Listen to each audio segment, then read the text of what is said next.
Hi friends, ఈరోజు నేను వీడియోలో మీకు goat leg soup paya soup ఎలా చేసుకోవాలో వీడియోలో చూపిస్తున్నానండి. ఈ సూప్ చాలా హెల్దీ అన్నమాట. పిల్లలు పెద్దవాళ్ళు ఎవరైనా తాగొచ్చు. ఒక చిన్న గ్లాస్ తాగినా వీక్కి వన్స్ చాలా మంచిదన్నమాట. సో ఈ సూప్ చేయడానికి ముందుగా మీరు తెచ్చుకున్న గోట్ లెగ్స్ని బాగా క్లీన్ చేసుకోవాలి.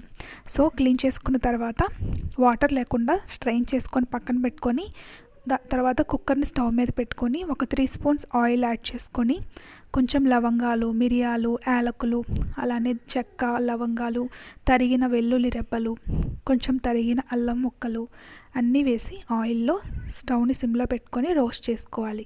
అలానే ఒక బిర్యానీ ఆకు కూడా వేసుకొని ఫ్రై చేసుకోవాలి. నిలువుగా తరిగిన ఆనియన్స్ని కూడా అందులో వేసుకొని అవి మగ్గే వరకు గరిటెతో తిప్పుకుంటూ ఉండాలి. సో ఆనియన్స్ పచ్చివాసన పోయే వరకు ఆ విధంగా గరిటెతో తిప్పుకుంటూ ఉండాలి.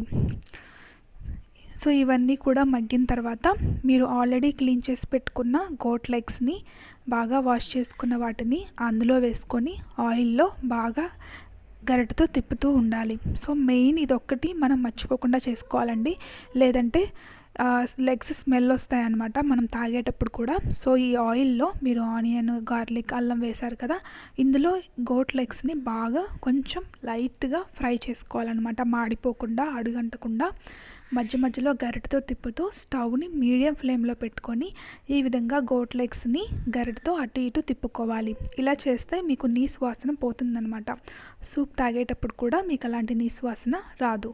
సో మెయిన్ ఇది మర్చిపోకుండా మనం గోట్ లెగ్స్ని ఈ విధంగా మధ్య మధ్యలో తిప్పుకుంటూ ఫ్రై చేసుకోవాలి. సో ఈ విధంగా మనం కనీసం ఒక 10 మినిట్స్ అన్న ఫ్రై చేసుకోవాలి. నేను కొంచెం ధనియాలు కూడా యాడ్ చేయడం మర్చిపోయానండి. సో ఇప్పుడు యాడ్ చేశాను.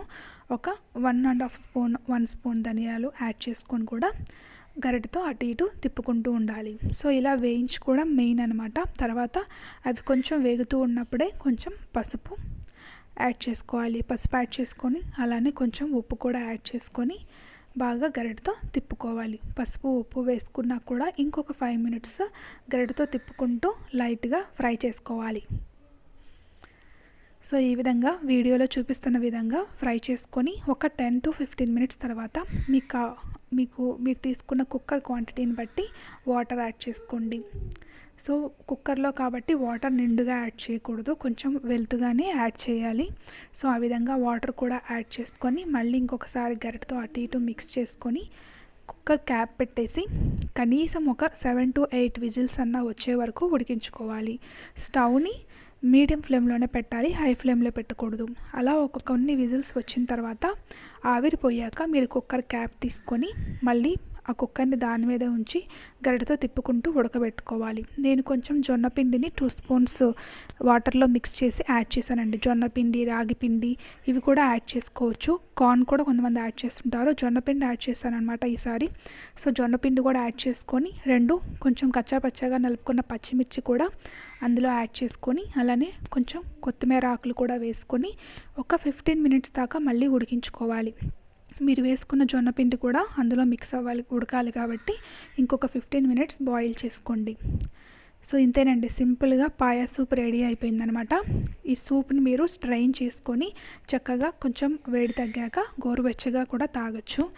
మిగిలిన సూప్ గోట్ లెగ్స్ని మీరు కర్రీలా కూడా చేసుకోవచ్చు అనమాట. మీకు కర్రీ కావాలంటే నా వీడియోస్లో చూడొచ్చు. నేను కర్రీ ఎలా చేసుకోవాలో కూడా లెగ్స్తో చూపించాను. సూప్ చేసుకోగా మిగిలిన ఈ లెగ్స్ని మీరు కర్రీగా కూడా చేసుకోవచ్చు అనమాట. సో ఈ విధంగా స్ట్రెయిన్ చేసుకొని కొంచెం అలా వాటర్ లాగా ఉన్నదే మన సూప్ అనమాట. సో ఆ సూప్ని అట్లీస్ట్ 1 గ్లాస్ తాగినా చాలండి. హెల్త్కి చాలా మంచిది. పిల్లల నుంచి పెద్దవాళ్ళ వరకు అందరూ తాగొచ్చు. సో జొన్నపిండి వేయడం వల్ల ఇంకొంచెం థిక్నెస్